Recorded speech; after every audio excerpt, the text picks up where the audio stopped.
Good day, guys. Today we want to look at graphs of quadratic functions and other polynomials. I hope that I find you well.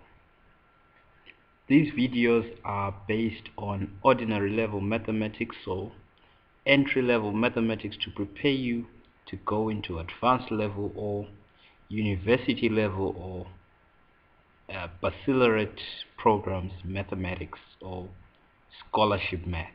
Okay,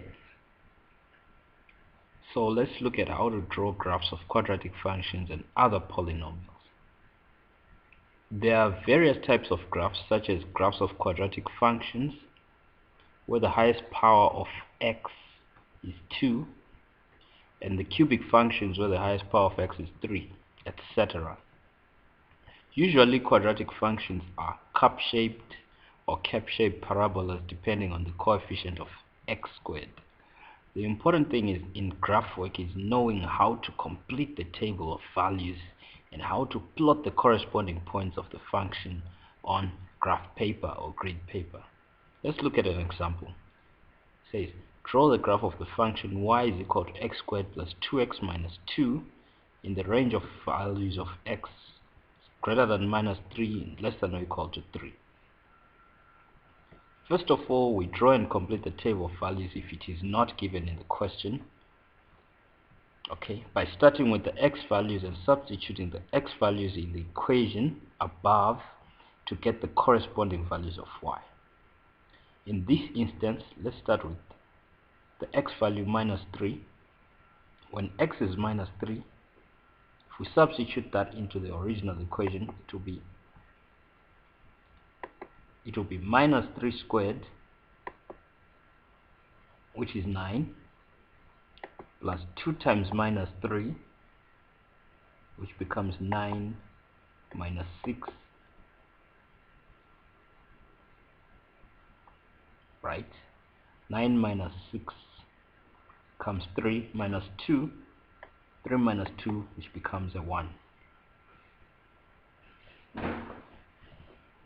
On the next x value of minus 2 is substituted in the original equation. Minus 2 squared is 4, plus 2 times minus 2, which will be 4 minus 4, which is 0, minus 2, which is minus 2 for y. Okay. And so on and so on. You substitute the x values and you get the corresponding y values. The next thing, using a suitable scale for your axis, sometimes is given to you in the exam. Okay. You can plot the corresponding x and y values on the Cartesian plane. The graph must appear similar to the one below. After plotting the points, join them smoothly using your pencil and freehand. Please, no ruler for drawing curves, guys. So this is what your graph will look like. That's your y is equal to x squared plus 2x minus 2. So it's a cup-shaped parabola. This shape is called a parabola. Okay, and it's cup-shaped because the coefficient of x squared is positive. Okay. So let's proceed to how do you calculate the gradient of a point on a curve, or how do you calculate the gradient of a point on a polynomial graph at a given point.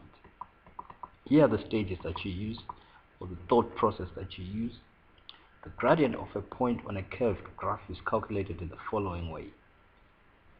We draw a tangent to the point on the curve. That's the first thing that we do. And second, we calculate the gradient of the tangent. And the tangent is a straight line. And we do that as outlined on gradient for a straight line, as we did in the previous video that I uploaded. The gradient of the tangent at the point is the gradient of the curve.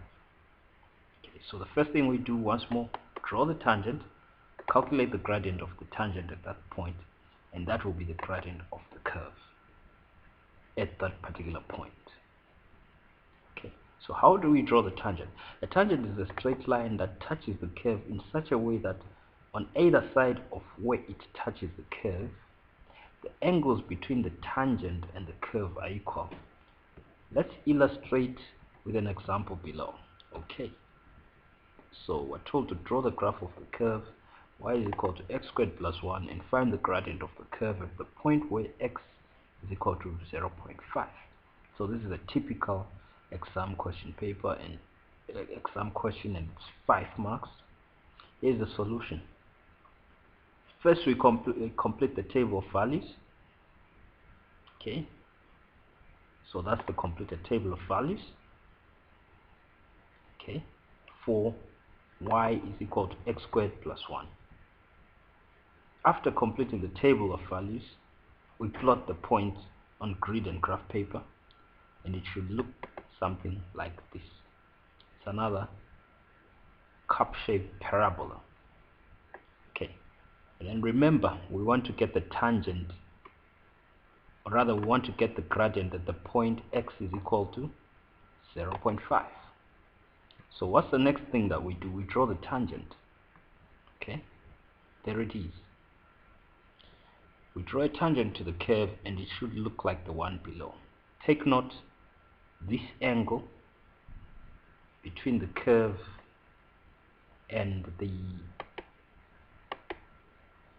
tangent should be equal to the other angle between the curve and the tangent, that is on either side of x is equal to 0.5. Okay. After drawing the tangent, what's the next thing that we do? We calculate the gradient m of the tangent. Remember how to do this? The tangent is a straight line, so we pick any 2 points on the line and we calculate the gradient using the gradient formula, and that's in the previous video. Okay, so after calculating, your solution should be an estimate close to 1. Okay, the exact value is 1, but within a range of values, if you get 0.98, 0.95, 1.1, 1.2, okay, that's still correct. So that's how you use graphical methods to calculate the gradient of a tangent. I hope that this video is useful for you. Please share it if you like it. Click like, share it with your friends, family, schoolmates, and if you need any assistance or anywhere where you don't understand, you can hit me up on Skype. The Skype ID is on the description of the video. You can Gmail me, send me an email on Gmail, or you can comment on the comment section. I hope all the best for your examinations.